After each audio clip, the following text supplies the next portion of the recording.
Sveiki, aš esu Karolis Jachimavičius, dirbu MTV ir esu Pravdos LT redaktorius. Aš dėja negirdėjau visų pasisakymų, bet aš šiek tiek pasigėdau, daugiau kalbu apie pačius blogus ir blogerius. Mes daug išgirdome apie IT technologijas ir kitus naujus dalykus. Apie blogus ir blogerius ir norėčiau pakalbėti. Dauguma čia sėdinčių tikriausiai žino sitcomą, komedinį serialą Seinfeldas. Jis buvo vienas sėkmingiausių Jungtinių valstijų televizijų istorijoje. Jo kūrėjams Jerry Seinfeldui ir Larry Davidui uždirbo kiekvienam daugiau nei $200 milijonų. Serialas buvo ypatingas tuo, kad situacijas kūrė iš nieko, juokas galėjo rastis, kad ir iš kėdės spalvos, laptopo neveikiančio ar dar kokios smulkmenos. Jie buvo tokie garsūs ir įtakingi, kad galiausiai galėjo pradėti daryti tai, kas jiems patinka. Ir Larry Davidas, pasibaigus Seinfeldui 98-aisiais, nuvyko į vieną žymiausių JAV kabelinių televizijų HBO ir pradėjo savo serialą Curb Your Enthusiasm. Curb Your Enthusiasm. Jei ne visi suprato, tai Larry siūlo tvarkyti su savo entuziazmu. Jis buvo paprastas, plikas senis, vaizdavo serialas apie tai, kaip kažkoks turtingas senis sėdi, nieko neveikia, netingi pasisveikinti. Ir iš to ir kyla visas juokas.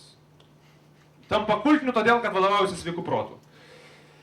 Žmogus yra labai keista būtybė. Vis prisigalvoja kokių nors priežasčių, kad galėtų patikėti, jog rojus gali būti žemėje.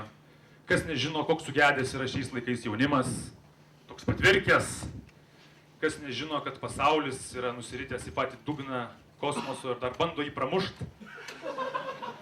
Tokioje situacijoje mirtinai reikalingi pranašai, kurie nupieštų gražų rytojų ir užburtų mus magiškais burtažodžiais. Pavyzdžiui, marketingas. Senajame pasaulyje hiperaktyvioms namų šeimininkėms mes sukūrėme šampūną laumė, nes jos labai pirko muilą laumė. Tačiau šiais laikais mes trečinam brandą ir į rinkos segmentą įvedinėjom naują produktą. Ponai rinkodaros vadovai, jūs esate tik paprasti pirkliai, atsilaisvinkit kaklaraiščius. Viešieji ryšiai. Atrodo, kad iki tol, kol Lietuvoje Paksas nemetė didelių pinigų savo rinkiminiai kampanijai, viešųjų ryšių kaip ir nebuvo, ar ne? Jie neegzistavo. Nėra įmonės, organizacijos ar valstybės veiksmo, kad jie veiktų ir kad tai nebūtų viešieji ryšiai. Viskas, ką daro organizacijos, yra viešieji ryšiai. Jeigu jūs pasirašat kažkokį spalvotą kaklaraištį, jūs žinot, kad jūsų įvaizdis dabar bus solidus. Jeigu valstybė mažina mokesčius, jinai žino, kad jos įvaizdis bus kaip patraukli verslui, patraukli investuotojams. Dabar dažnas mesteli repliką, aš dėja negirdėjau visų pasisakymų, bet aš šiek tiek pasigėdau, daugiau kalbu apie pačius blogus ir blogerius. Mes daug išgirdome apie IT technologijas ir kitus naujus dalykus. Apie blogus ir blogerius ir norėčiau pakalbėti. Dauguma čia sėdinčių tikriausiai žino sitcomą, komedinį serialą Seinfeldas. Jis buvo vienas sėkmingiausių Jungtinių valstijų televizijų istorijoje. Jo kūrėjams Jerry Seinfeldui ir Larry Davidui uždirbo kiekvienam daugiau nei $200 milijonų.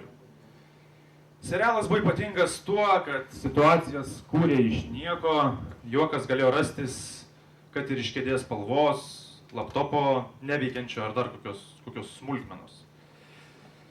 Jie buvo tokie garsūs ir įtakingi, kad galiausiai galėjo pradėti daryti tai, kas jiems patinka. Ir Larry Davidas, pasibaigus Seinfeldui 98-aisiais, nuvyko į vieną žymiausių JAV kabelinių televizijų HBO ir pradėjo savo serialą Curb Your Enthusiasm.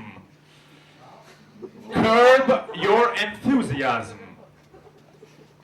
Jei ne visi suprato, tai Larry siūlo tvarkyti su savo entuziazmu. Jis buvo paprastas, plikas senis, vaizdavo serialas apie tai, kaip kažkoks turtingas senis sėdi, nieko neveikia, netingi pasisveikinti. Ir iš to ir kyla visas juokas. Tampa kultiniu todėl, kad vadovaujasi sveiku protu. Žmogus yra labai keista būtybė. Vis prisigalvoja kokių nors priežasčių, kad galėtų patikėti, jog rojus gali būti žemėje. Kas nežino, koks sugedęs yra šiais laikais jaunimas, toks patvirkęs, kas nežino, kad pasaulis yra nusiritęs į patį dugną kosmoso ir dar bando jį pramušti. Tokioje situacijoje mirtinai reikalingi pranašai, kurie nupieštų gražų rytojų ir užburtų mus magiškais burtažodžiais. Pavyzdžiui, marketingas.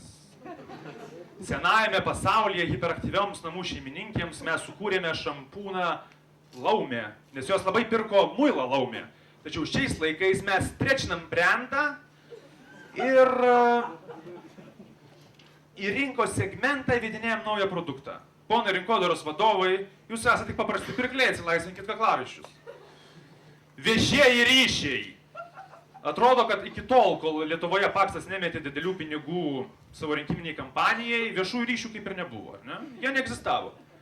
Nėra įmonės, organizacijos ar valstybės veiksmo, kad jie veiktų ir kad tai nebūtų viešieji ryšiai. Viskas, ką daro organizacijos, yra viešieji ryšiai. Jeigu jūs pasirašat kažkokį spalvotą kaklaraištį, jūs žinot, kad jūsų įvaizdis dabar bus solidus. Jeigu valstybė mažina mokesčius, jinai žino, kad jos įvaizdis bus kaip patraukli verslui, patraukli investuotojams. Dabar dažnas mesteli repliką daro PR-ą. Lyg tas PR-o darimas, lyg jie kažkokius organus velniui pardavinėtų. Tiesiog organizacija dirba ir stengiasi, kad apie ją sužinotų visuomenė ir turėtų kažkokį vaizdą savo galvoje. Aišku, kuo teigiamesnį.